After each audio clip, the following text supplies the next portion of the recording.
Em nome do Pai, do Filho e do Espírito Santo. Amém.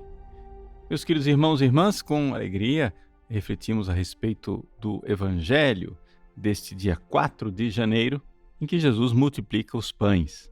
Antes de fazer a reflexão do Evangelho, eu gostaria de recordar que, para os devotos de Santa Teresinha, hoje, dia 4 de janeiro, é o dia em que ela foi batizada.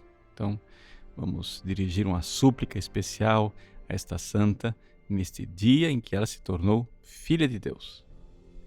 No Evangelho, Jesus multiplica os pães e o relato do Evangelho de São Marcos nos coloca o contexto em que tudo isso aconteceu. Jesus viu uma numerosa multidão e teve compaixão, porque era como ovelhas sem pastor. As pessoas eram como ovelhas sem pastor. Vejam, esta observação de São Marcos é interessantíssima porque São Marcos é o evangelista que mais presta atenção a respeito da psicologia de Jesus. Certamente porque ele escreveu o seu evangelho a partir das recordações de São Pedro, e São Pedro observava bastante os movimentos emocionais de Jesus. É isso que a gente depreende do evangelho. Ele faz, ele percebe coisas, detalhes que os outros evangelistas não percebem. Então esta compaixão de Jesus, essa realidade, esse movimento interior de Jesus que se compadece pela multidão, que eram como ovelhas sem pastor.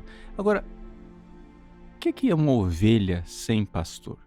A gente pode imaginar que é uma ovelha que não somente está perdida no deserto, maltratada, faminta, sedenta, mas é também uma ovelha que pode ser presa do demônio, pode ser presa dos lobos vorazes que vêm ao seu encontro.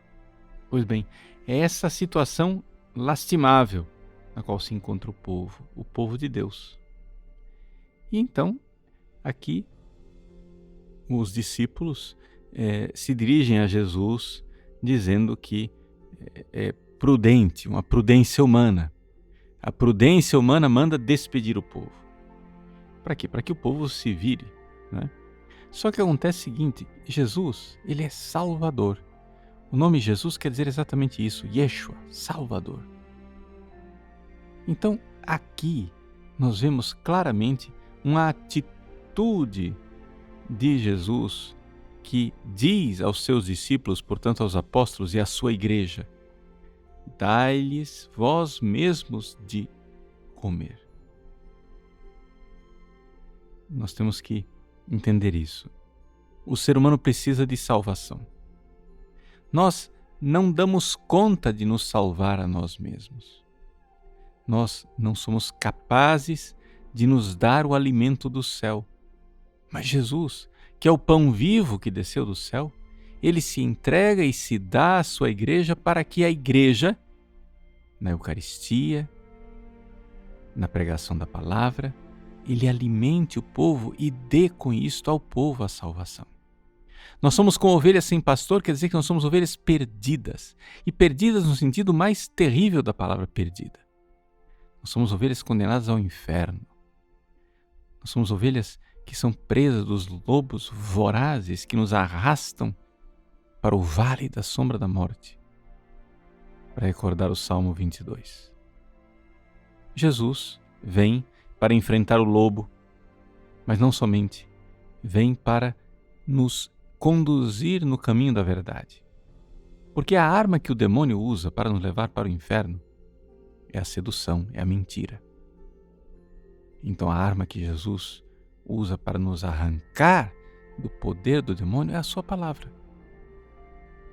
O povo ali reunido foi ao deserto em busca de Jesus para ouvir a sua palavra. E é esta palavra que começa todo o processo de salvação. Jesus é Salvador. Mas ele não quer parar por aí. Ele também quer se dar como alimento no pão. E é por isso que Jesus multiplica os pães para aqui deixar este memorial daquilo que será mais tarde a divina e santa Eucaristia. Somos alimentados com o pão vivo que desceu do céu. Se nós formos olhar para a história do povo de Israel, nós podemos encontrar um paralelo a tudo isso que Jesus está fazendo na saída do povo do Egito. Isso é uma coisa que aconteceu historicamente, mas Deus, que é o Senhor da história, é o único que consegue transmitir uma mensagem pela história, ou seja, Ele deixa as coisas acontecerem porque aquelas coisas acontecidas no passado são figura, são sinal, são mensagem do que Ele irá realizar no futuro. O povo estava escravo do faraó no Egito. E, então, através das águas batismais do Mar Vermelho, o povo é salvo e recebe de Deus, do céu, a palavra dos 10 mandamentos, a revelação de Deus no Monte Sinai. E é então, depois que ele recebeu esta palavra e que foi liberto das mãos dos inimigos lá do Egito, é que o povo recebe o maná, o pão vivo descido dos céus, ou seja, a figura do pão vivo que irá descer dos céus com a vinda de Jesus. Vejam como tudo isso se parece muito com a liturgia da Santa Missa. A liturgia da Santa Missa, ela pode começar com uma ablução da água, o asperges, não é? Em que o sacerdote asperge o povo com a água, recordando aquela libertação através das águas do Mar Vermelho. Depois, na liturgia da palavra, estamos no Monte Sinai, em que a palavra de Deus nos é dirigida para a nossa salvação.